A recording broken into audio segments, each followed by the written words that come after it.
भ्रामरी प्राणायाम खर्राटों की समस्या को दूर करता है, जड़ से खत्म कर देता है। कहते हैं भ्रामरी प्राणायाम, ये कहते हैं ना, ईएनटी है, आंख ना, सॉरी, ना, कान, नाक और गले को, तीनों को हील करता है ये भ्रामरी प्राणायाम।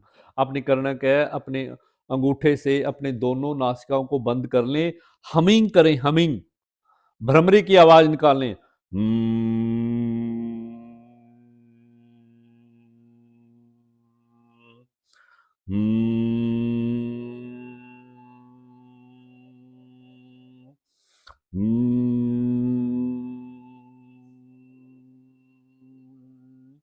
पांच से लेकर 7 बार करने से आपकी खर्राटे की समस्या का समाधान होगा भ्रामरी प्राणायाम से।